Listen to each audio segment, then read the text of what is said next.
Hi, everybody. Welcome to English Digest. I'm Stephanie. And I'm Tom, and today's lesson is about food. Yeah. And it's our all-English lecture, so we can't speak any Chinese today. No. But there's a little bit of a problem here because the thing we're going to talk about today is popular here in Taiwan. So invariably, we're going to be mentioning some place names. And we're going to be speaking their Chinese names. And I don't know if we'll get in trouble for that, because we're advertising this as an all-English lecture.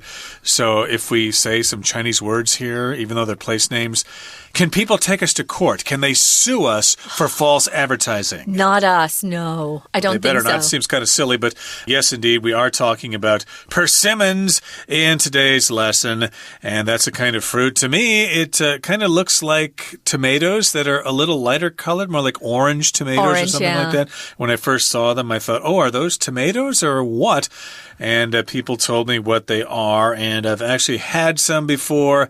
They're pretty tasty. I think it's a kind of fruit that people either love or hate. It's not like durian, though. Some people really love durian, and some people really hate it. I hate durian. But persimmon's okay. I'm okay with it. I like to eat it. It's crunchy. It's very tasty. It's kind of sweet, though. But, of course, a lot of people say that persimmons are kind of associated with Hakka culture. I've heard that too. I didn't know what they were. I was at a big fruit stand. They sold a lot of different types of fruits in my neighborhood. And I asked the owner, I said, what is this? I'd never seen it in America. And she told me, what the name was in Chinese. And then she cut a piece for me and had me try it. It's not my favorite. You guys have a lot of great fruit here in Taiwan. It's not my favorite of your fruit, but it's okay. Yeah, but I'm with you, Tom. I think that people who really love it, and people who don't, really don't.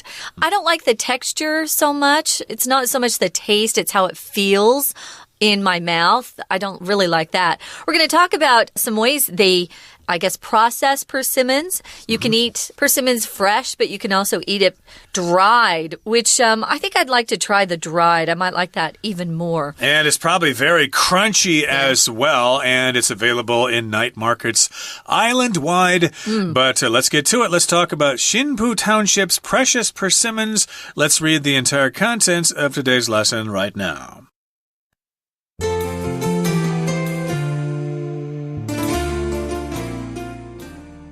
A fragrant scent of fruit drifts through the air.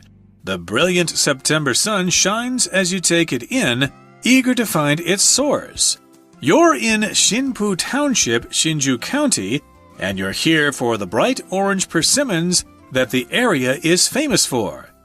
With your camera ready, you head toward the Weiweijia Persimmons Tourist Farm, where you'll see persimmons drying in the sun by the thousands. In Taiwan, the traditional method of drying persimmons originated with the Hakka people. They would dry persimmons along with other foods to use as provisions during times of hardship. Modern production of dried persimmons requires them to be baked at a low heat, which strips the fruit of many of its nutrients. Luckily, Hsinchu County's dry and windy autumns provide the perfect conditions for preserving persimmons in the time-honored way. To prepare the persimmons for preservation, farm workers pick them when they're only 70% ripe. Next, they're peeled and grilled, which speeds up the drying process, sterilizes the fruit, and helps the persimmons retain their color. They're then laid out to dry on baskets that sit on top of 2-meter-tall bamboo racks. After 7 to 10 days in the sun, the persimmons are sterilized once more, then pressed flat and packaged to be sold. There are lots of ways to spend your time while visiting the farm. Start by wandering under the drying racks, viewing the persimmons from an elevated platform, and posing for photos with the farm's aunties. Finally, be sure to check out the wonderful selection of snacks, including persimmon ice cream and popsicles, and, of course, the stars of the day, the dried persimmons themselves. Okay, everybody, it's time for us to discuss Hsinchu Township's Precious persimmons. Okay, so this is a place in Hsinchu County. And remember, Hsinchu is a Chinese word, so I'm probably going to get in trouble for that. But I could translate it into New Bamboo County, but that sounds really stupid. Nobody says that. Let's just use the Chinese words here. And in Hsinchu County, there is a township, a smaller part of the county, and it's called Hsinpu. And of course, they have these precious persimmons. And persimmons, of course, again, that's a kind of fruit. To me, they kind of look like orange tomatoes, but they're actually a fruit, and they're very sweet. The skin is a little stiffer, harder than a tomato, I think. Oh, absolutely. And, of course, I think the word persimmons is actually from an American Indian word, a Native American term. Really? From the Algonquin language, I guess. Persimmon, and these plants grow all over the world, but of course they have different types of them. But we do use this word in English, persimmon. It has nothing to do with the actual word here in Taiwan, which I can't say or I'll get in trouble. But in any case, they have these persimmons that are very precious. They're very valuable, and the people of Hsinchu are very proud of them. Oh, I'm sure. So we're setting a scene here. A fragrant scent of fruit drifts through the air. We use this word fragrant when what we're smelling smells really good, has a nice, pleasant scent or smell to it. Here we're using the word scent. That just means some sort of smell. It's distinctive. And usually when you use the word scent, it's also pleasant. Remember, if it's bad, we use the word something stinks, or there's an odor that I can't quite tolerate.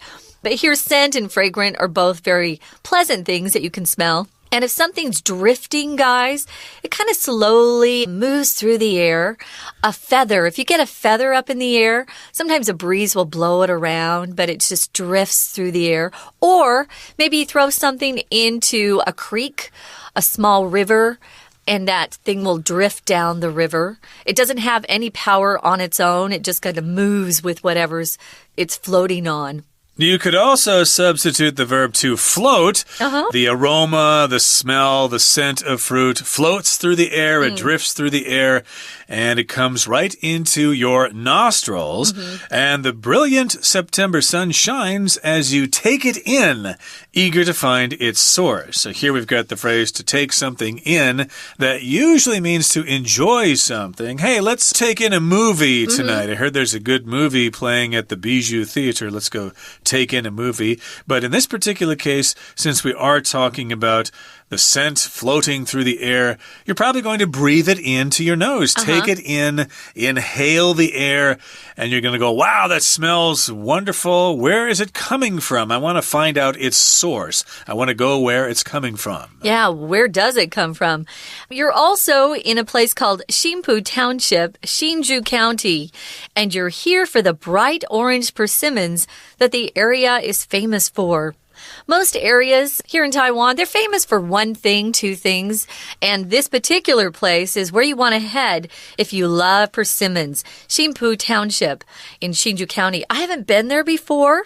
Tom, have you been there before? Do you know? I don't believe so. Oh, we gotta go. Hsinchu and Miaoli and Taichung are places that I haven't really explored. Oh, really? enough. Miaoli either, huh? I tend to go to Hualien and Taidong if I have free time, but I'm sure Hsinchu County has wonderful things there, as does Miaoli. So, yes, I should probably start heading over there more often, especially now that I've found out about these wonderful persimmons there. But Hsinchu Township is in Hsinchu County, and you're there for the bright orange persimmons that the area is famous for. And you don't need us, a couple of foreigners, to tell you that. Most people in Taiwan probably know about Hsinchu being famous for its persimmons. And with your camera ready, you head toward the Weijia Persimmons Tourist Farm, where you'll see persimmons drying in the sun by the thousands. Cool. I'm sure in Hsinchu there are lots of farms there. This is, I guess, a famous tourist farm. A tourist farm is a farm where people can actually go to. You can actually go into the fields and pick your own fruit, and you can have different treats there. There are other activities as well that you can participate in. It's called Weijia Persimmons Tourist Farm, and you can see them drying in the sun. Drying here is a verb. To dry something just means to make something dry. To dry it out. Yes, after I take a shower, I'm going to dry my hair with a blow dryer. I don't do that myself. I don't have enough hair, but lots of women dry their hair with blow dryers. But here, of course, if you want dried fruit, you might set it out in the sun, and it will dry in the sun. And, of course, sometimes it takes several days to totally dry it out. Yeah, I can imagine. So notice here, you can see these persimmons drying in the sun by the thousands. It's kind of an interesting phrase. That's how we'll talk about the numbers. For example, I could say, if you go to the Eiffel Tower in Paris, you'll see tourists taking pictures there by the millions. So it just kind of gives you a ballpark figure, an estimate of how many things you're seeing. So we know here, if you're seeing persimmons by the thousands, there are a lot of them. We don't know exact numbers. So moving on to the next paragraph, we've got in Taiwan, the traditional method of drying persimmons originated with the Hakka people. So if something originates with something or originates from a place, that's where it started. So we know that drying persimmons is a technique that the Hakka people came up with. They thought this up. This is their method that now is being used by people outside the Hakka folks. So it's kind of a cool idea. I think I would like to try the dried persimmons. I've only had the fresh ones. Yeah, that sounds pretty tasty here. Dried persimmons. Hopefully they don't add a lot of sugar to it. But in any case, yes. I don't think they need to, do they? It's probably already sweet enough, but I have trouble with dried fruit. It seems like they always add sugar to it. I don't like all that sugar in my food, but in any case, yes, the Hakka people are the ones who started this tradition of drying persimmons. And of course, as you know, there are two main areas where there are lots of Hakka people in Hsinchu and Miaoli, and then down in Pingdong. So here, of course, we're talking about the Hakka in Hsinchu. And here's what they did in the past, the Hakka people. They would dry persimmons along with other foods to use as provisions during times of hardship. So this is what they would do in the past. We're using wood here to talk about past traditions. And this is why they did it in the past when we did not have refrigeration and things like that. So they would dry the persimmons and other kinds of foods, maybe meat or something like that, like beef jerky or whatever. And they did this so they could use them as provisions, which means basically something that helps you with your life. You're going to have some provisions with you if you go sailing out on the ocean. Okay, you're going to bring fresh water with you and other supplies in case you have trouble. Those are your provisions, the things you need to survive. So modern production of dried persimmons requires them to be baked at a low heat, which strips the fruit of many of its nutrients. You've probably heard this before, you guys. If you're trying to eat very healthy and you want as many vitamins and minerals from the food that you're eating, you don't want to overcook it. If you boil your food, it removes a lot of those nutrients. You want to keep the nutrients in the food as much as possible. If you strip something, it means you're taking off the outside covering. Here, it just says you remove. So here it could be you remove the fruit of its many nutrients, or you remove the fruit's nutrients. You could also say that. That's faster. So strip, we used to talk about taking off clothes, you know. He stripped off his shirt, jumped into the lake. So he wanted to go swimming. But here, it just means to remove. My mom used to work with antique furniture, and some of the wood was in bad shape. She'd first strip the wood of some of its varnish and then re-sand the wood and get it ready. So strip can either mean taking your clothes off, removing the outside part of something. Maybe you're removing the bark and the branches from a tree. You're going to strip it. Or if you remove paint or varnish from wood, you're stripping the surface. Okay, and of course we're using the preposition of here to strip fruit of the nutrients. You could also strip someone of their rights, for example. Remove their rights, strip them of their rights. But in this case, the persimmons are being stripped of their nutrients, which could include their vitamins and their minerals and things like that. So hopefully we will not bake them at a low heat. We're going to dry them in the sun using a different method here so they're nice and nutritious. Okay, that brings us to about the midway point in today's lesson. Let's take a time out right now, but stay tuned. We'll be right back.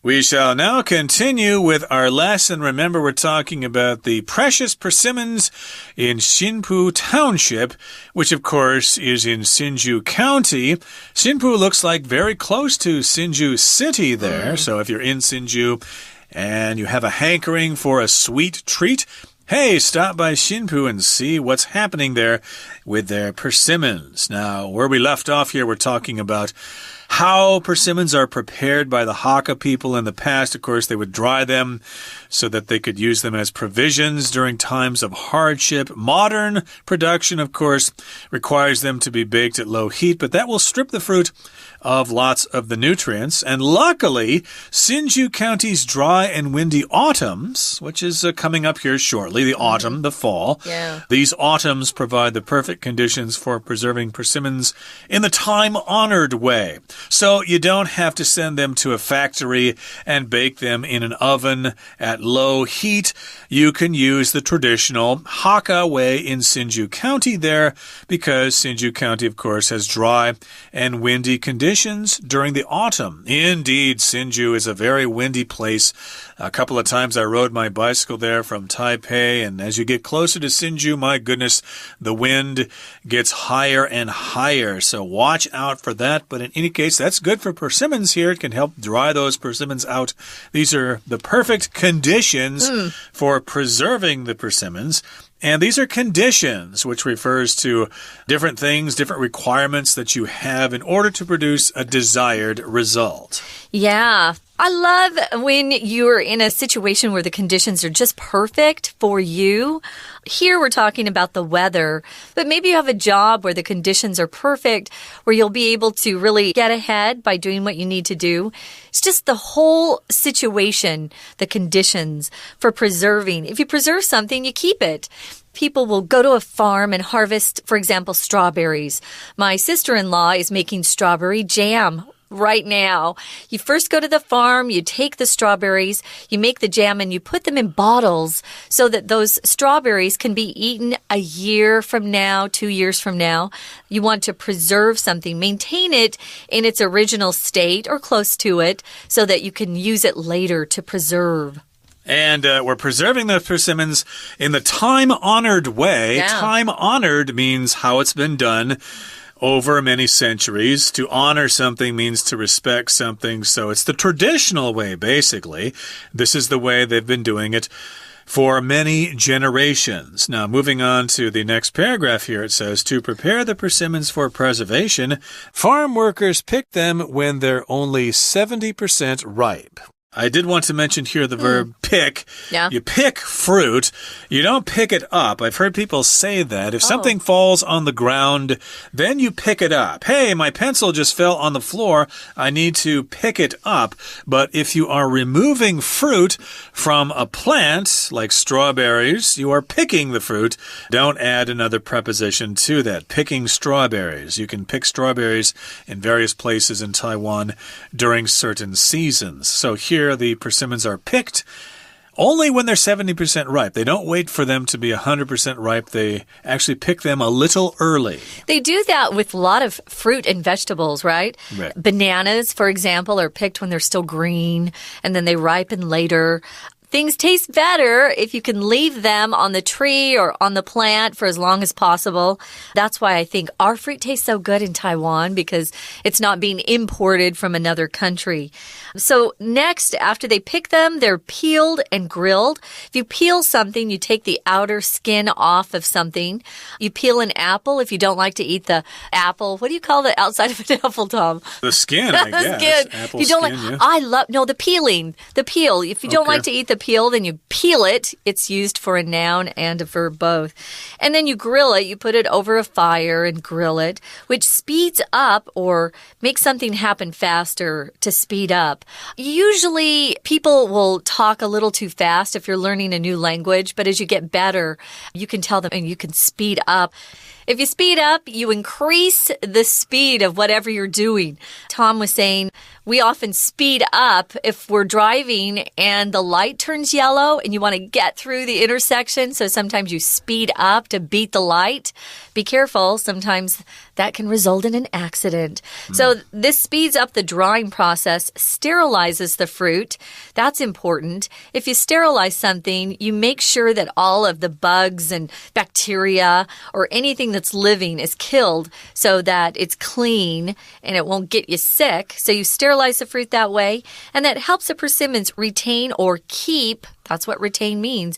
Keep their color. If you've ever had braces on your teeth, when those braces are removed and your teeth are straightened, the dentist will then give you something called a retainer that keeps your teeth in the same shape they were when you finished wearing your braces. So retain means to keep.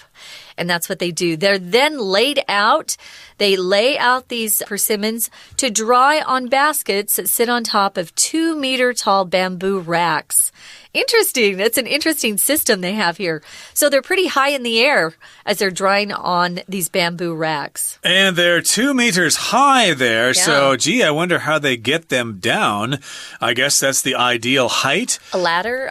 Maybe it saves them from little pesky squirrels and things from eating them. Could I don't be. know. The squirrels might chomp down on those persimmons there, or maybe the air is the exact temperature there. Yeah. I bet if you ask those farmers they would in tell you Sinpu, why. they'll be more than happy to tell you all about it. So they lay those persimmons out on baskets, and then those baskets are on top of 2-meter-tall racks that are made out of bamboo. Now, after 7 to 10 days in the sun, the persimmons are sterilized once more, then pressed flat and packaged to be sold. Now, this kind of depends on the weather here. You need to have the sun out for 7 days. I'm wondering what they do if a typhoon comes or if a cold front comes and it's going to rain for a couple of days. Do they take them all in? Do they cover them up? Again, you'd have to ask the farmers there. They'd probably be more than happy to tell you. But in any case here, yes, they've got to be out there, set out in the sun for 7 to 10 days, and then they sterilize them once more. They kill the bacteria, and then they're pressed flat, and they're placed in packages, and they're sold in markets in Sinpu, but also in night markets, traditional markets, and supermarkets all over Taiwan. Now, here in the final paragraph, it says, there are lots of ways to spend your time while visiting the farm. Remember, we're talking specifically about the Weiweijia Persimmons Tourist Farm. There might be other farms there that you can check out as well, but in this particular farm, there are ways to spend your time while you're visiting the farm. Yes, you can look at the persimmons. Yes, you can talk to the farmers there, but there are other activities that you can participate in. Yeah, it sounds like a lot of fun. So start by wandering under the drying racks. Remember, those racks are kind of like a framework that holds things with different poles. A rack I wanted to mention is in the train. If you go on the high-speed rail or even the MRT, in some of the cars, they have an area that you can put your bags or your luggage there. Those are racks, guys. We call those racks. You wouldn't call that a rack on the airplane, though. No. On a jet, that's called the overhead bin or overhead compartment. But again, as Stephanie said, on buses or trains, those are racks. So you can wander under the drying racks, again, that are 2 meters up in the air. You can look at the persimmons from below, and you can view them from an elevated platform, which means you can look at them from above. Yeah. If something's elevated, that means it's higher than the ground, elevated platform. Or you could even pose for photos with the farm's aunties, the ladies who work there. I'm sure they're extremely friendly. That's fun. And you can take pictures with them. And, of course, you can strike a pose or you can pose. Here, pose as a verb just means to have yourself photographed. Yeah, you put your body in some sort of position that you think is cute if you're posing. I see a lot of people here posing for their selfies, because selfies are very popular. So you can pose for photos with the farm's aunties. I'm sure they have a lot of people there that are very happy to talk to the tourists about the persimmons because this is a tourist farm, remember? So they've got lots of fun things for you to see and do, and you can ask away. You can ask as many questions as you want.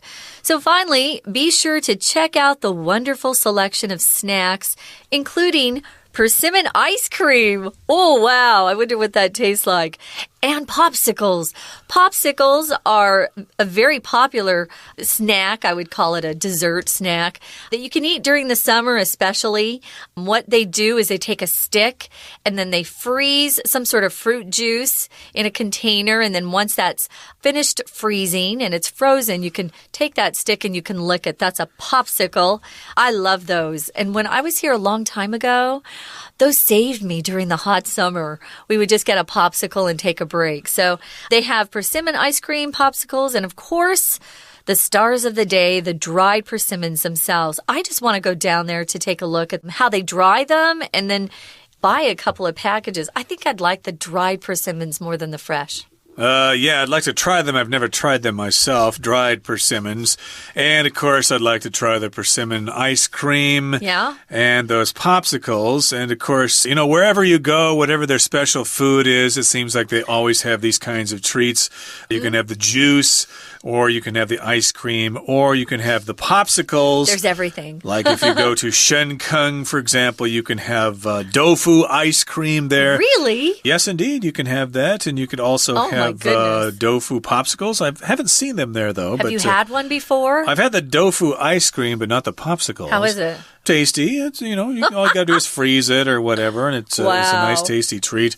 But yes, I've never tried these persimmon popsicles. That probably is a nice treat there. And like I said, they probably got persimmon juice as well and other kinds of treats, probably persimmon cakes or whatever. You can buy a package and bring it back and give it to someone as a gift or something.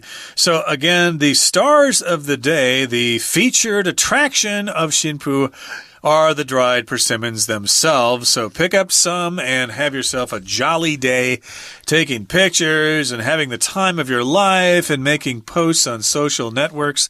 It's like an outing made in heaven. Sounds wonderful. And as we usually do, we're not going to listen to our Chinese teacher. Sorry. This is our all-English lecture. Our Chinese teacher is too busy eating persimmons right now. Yeah. She's probably down checking the place out. So we've got to wrap up here, Tom. We hope you all get a chance to check out the Weiweijia Persimmons Tourist Farm in Xinpu Township. For English Digest, I'm Stephanie. And I'm Tom. Goodbye. See ya.